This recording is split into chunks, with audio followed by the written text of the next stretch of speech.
Bienvenidas y bienvenidos, gracias por estar en este programa y gracias a Federico Mastrogiovanni, que es el autor de Ni vivos ni muertos, este libro que está circulando en México sobre la desaparición forzada en México como estrategia de terror, un libro de Grijalvo que tiene como prólogo un texto de Jaime Avilés. Gracias, Federico, por estar aquí en este programa, bienvenido. Muchas gracias, Carmen. Estás hablando de uno de los grandes temas para México en los últimos años que tiene que ver con las desapariciones.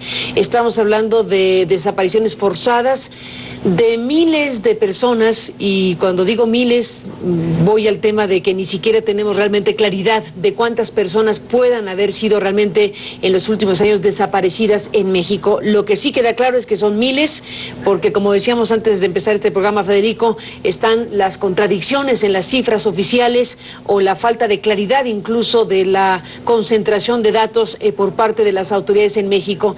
Y bueno, es un tema a partir del cual hablamos de un fenómeno muy importante, muy profundo, muy desgarrador. ¿Cuáles son los ejes de Ni vivos ni muertos? Aquí me topé en la labor periodística con un tema que no me esperaba, con la desaparición y la desaparición forzada de personas. El eje central es tratar de entender... ¿Me topé? Sí. ¿Por qué te topaste? Me topé porque estaba trabajando sobre el tema de la migración en México. Yo soy migrante. Sí. Y resultó conociendo algunos actores de la asistencia a los migrantes, como el padre Solalinde, que habían muchos migrantes desaparecidos. Y entonces me topé físicamente con este tema y de ahí empecé a investigar junto con un colega con el que hice un documental que tiene el mismo título, que se llama Ni vivos ni muertos, Luis Ramírez Guzmán, con el tema de las desapariciones, y se iba ampliando y se iba ampliando, tanto que decidí escribir este libro porque era demasiado grande este tema y de hecho nos sorprendió la magnitud y la articulación de la desaparición forzada en México. ¿Cómo articulación? Lo que se da en estos años es una aparente casualidad de las desapariciones y de las desapariciones forzadas. Pasan desapercibidas y pasan como si fueran eventos individuales y casuales. En realidad, cuando tenemos esta magnitud y nos remontamos a los orígenes de esta estrategia, que tiene su origen en la Alemania nazi, vemos que en realidad es una forma de aterrorizar a la población a través de esta práctica tremenda de desaparecer a las personas. ¿Como una estrategia? Sí. En los años de la Guerra Sucia había un esquema más claro y se podían identificar mejor las víctimas de las desapariciones. En este contexto es mucho más complicado y es difícil hablar de una junta militar que decide. Hay muchos intereses y actores nacionales y transnacionales a los que funciona y para los que es funcional crear un clima de terror en el país para poder tener un control de ciertas zonas del país para poder, en este caso, explotar recursos naturales. No, este es el eje central. No un solo ente. No, pero ahí el Estado entra como el ente que debería de proteger a la población y, en el mejor de los casos, por omisión, deja que esto siga pasando y no da las respuestas adecuadas. Dentro del concepto desapariciones está el concepto desapariciones forzadas, que ese concepto involucra necesariamente la participación de alguna autoridad. Así es. De alguna manera. Ni vivos ni muertos se concentra en este universo. En la intervención de alguna autoridad, ¿cómo explican los tratados internacionales y cómo definen la desaparición forzada? La intervención puede ser por omisión. No es necesario que un policía o un militar desaparezca físicamente a una persona. Basta la aquiescencia o la omisión del Estado, de un ministerio público, de un funcionario, cualquier elemento del Estado a cualquier nivel, para poder hablar de desaparición forzada. En esa lógica, todas las desapariciones son forzadas.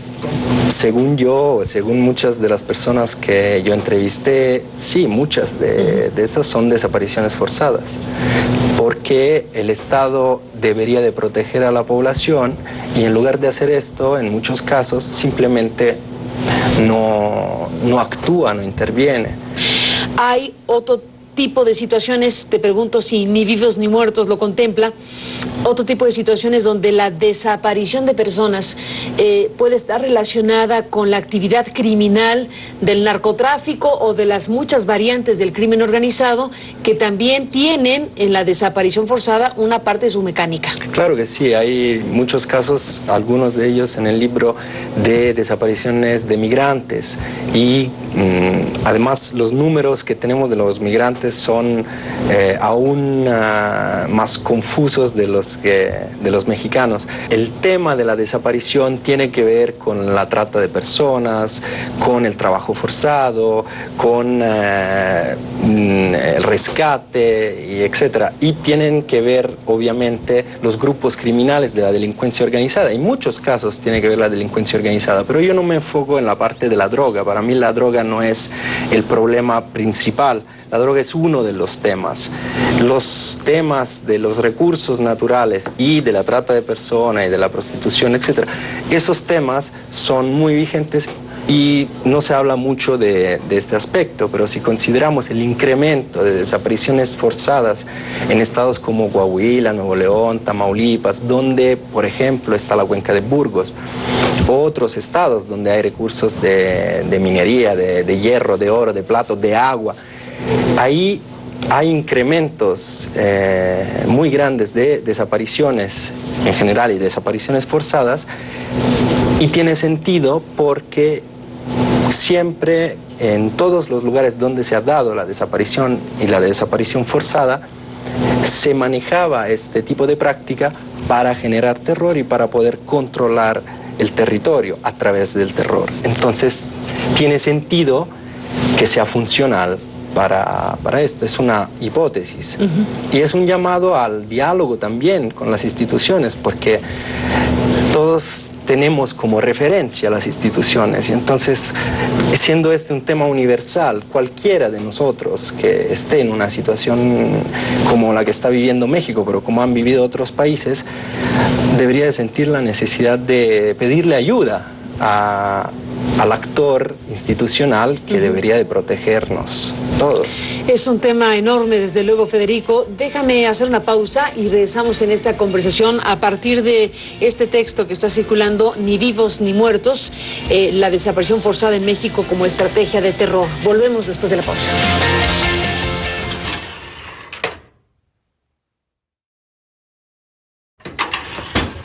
Regresamos, Federico, en esta conversación sobre Ni Vivos ni Muertos.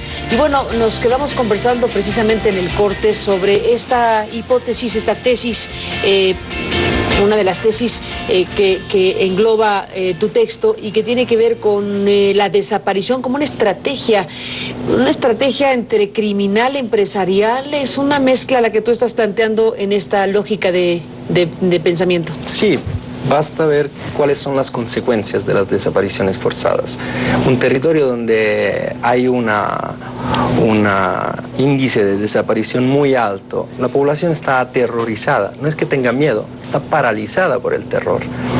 Y entonces ahí hay más facilidad de controlar esos territorios gracias al terror.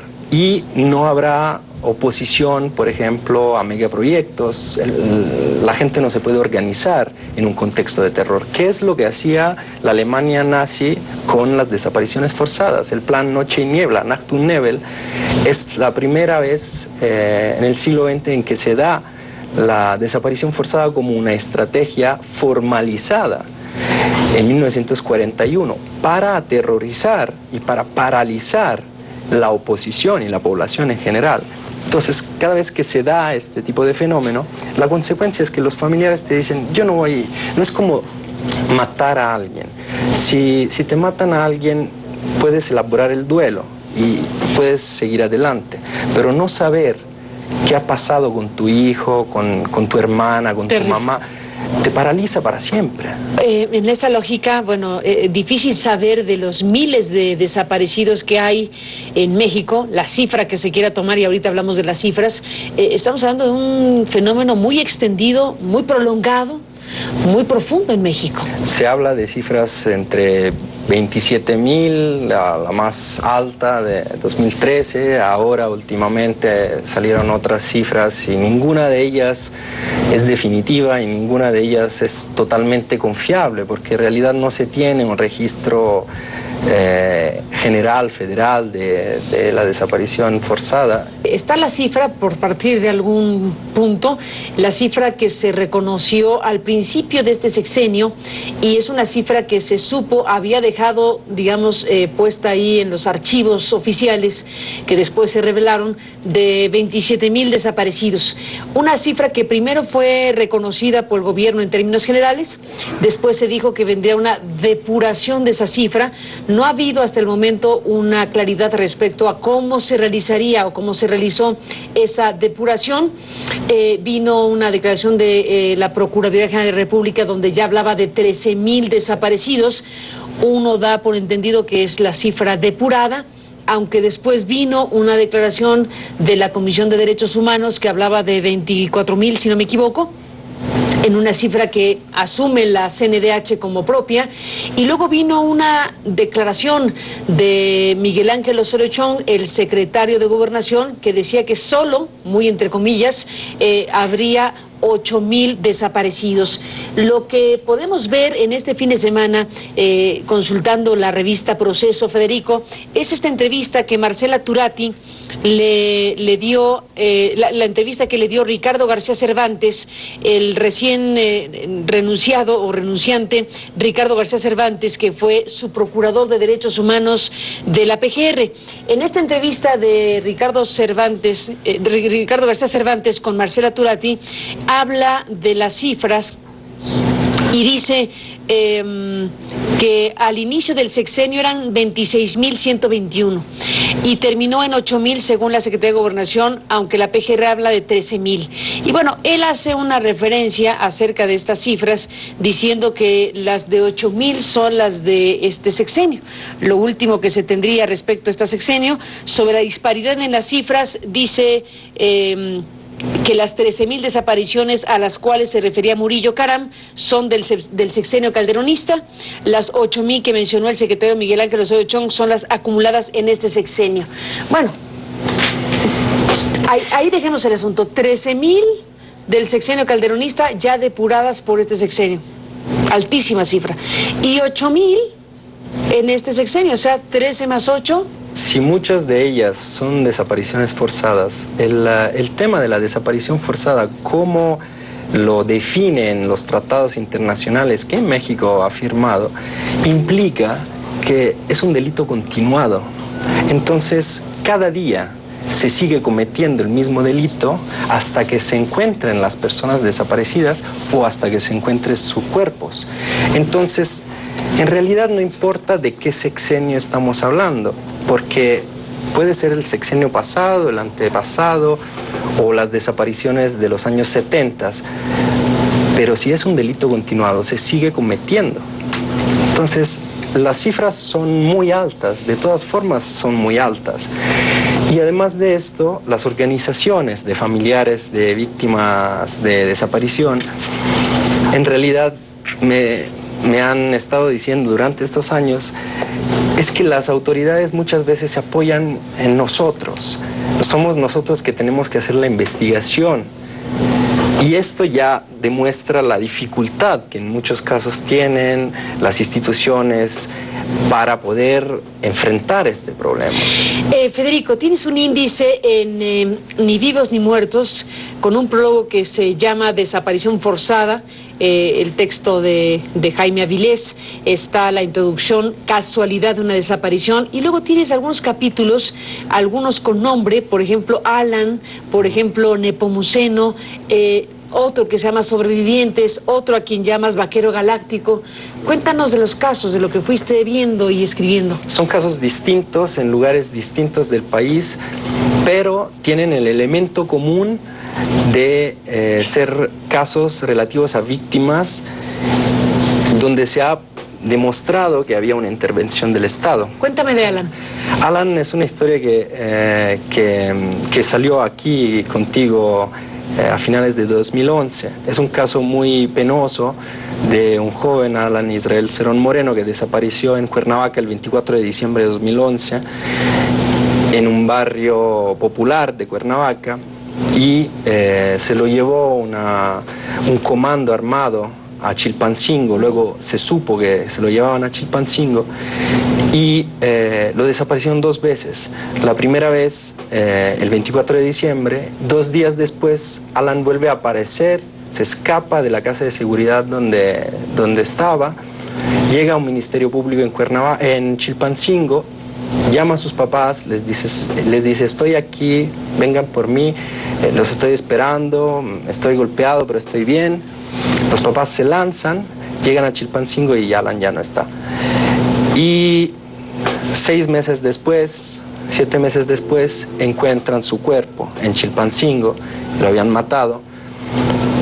Y entonces ahí hay elementos, digamos, de muchas desapariciones forzadas. Desaparece en un comando en el que estaban policías de Chilpancingo.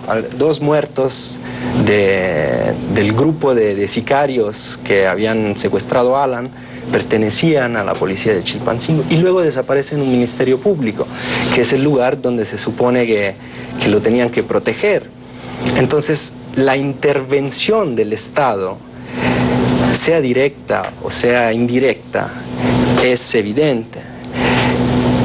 Y lo que sigue es el desgaste de la familia de Alan, que dura meses. Y lo que a mí me impresionó mucho cuando conocí a la familia de Alan es cómo cambiaron los papás de Alan cuando pudieron finalmente encontrar el cuerpo de su hijo. O sea, era una cosa muy evidente, la serenidad en la tragedia. La certidumbre de la tragedia. Exacto, la certidumbre de tener a tu hijo ahí, lo puedes sepultar, puedes ir y sabes dónde está, sabes qué fue de él. Y esto es lo que desafortunadamente no tienen la suerte de poder vivir la mayoría de los familiares de los desaparecidos. Terrible. Desde luego, Federico, como dices, ni vivos ni muertos. Después de la pausa seguimos en esta conversación.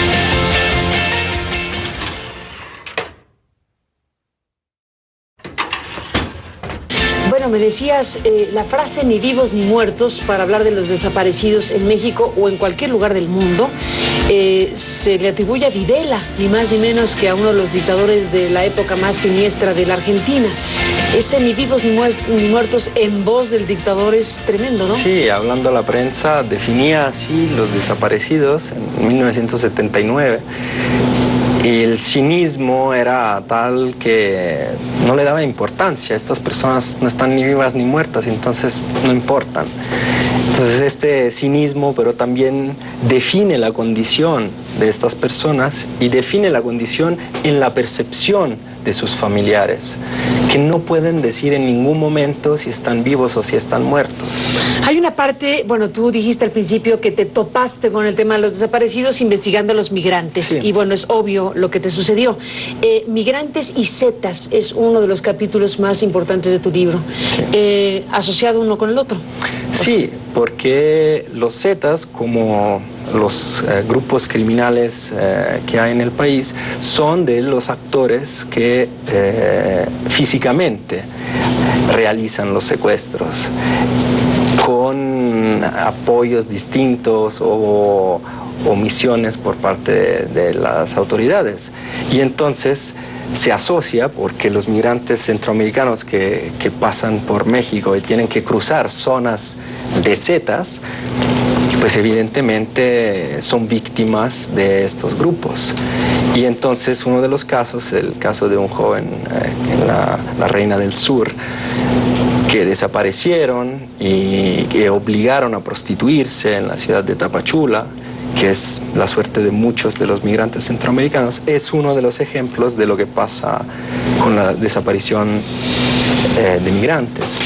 Ahora que mencionamos la entrevista de Marcela Turati con Ricardo García Cervantes en la revista Proceso, el adiós de García Cervantes, demasiado dolor, demasiado terror, demasiada impunidad eran los tres conceptos que desde luego echaba por delante en esta conversación.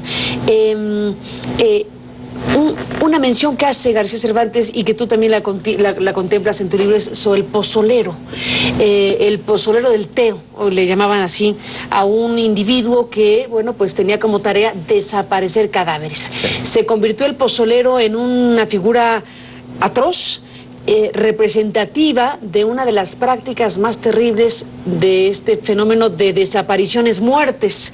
En este caso, los desaparecidos que jamás serán encontrados, porque fueron asesinados y desaparecidos sus cuerpos. Y es el opuesto de lo que se dice normalmente: si no hay cuerpo no hay delito. Claro que hay delito, es un delito más grave aún. Y entonces el papel del pozolero, de las personas como él que se dedican a desaparecer los cuerpos, es uno de los elementos del terror, porque estas personas están muertas, pero quién sabe dónde están, ya nadie puede llegar a encontrarlas nunca.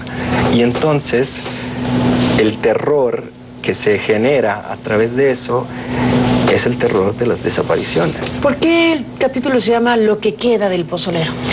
Porque era una referencia un poco macabra a los restos. Yo fui en uno de los lugares donde el pozolero pozoleaba a las personas con padres de víctimas de desaparición de Tijuana, y físicamente quedaba una pila llena de estos restos. Y entonces los padres de estas víctimas o de víctimas que estaban buscando a sus hijos estaban ahí con la PGR, con el ejército, tratando de encontrar algo que pudiera dar una prueba de ADN mínima para reconocer los cuerpos. Entonces lo que queda es literal.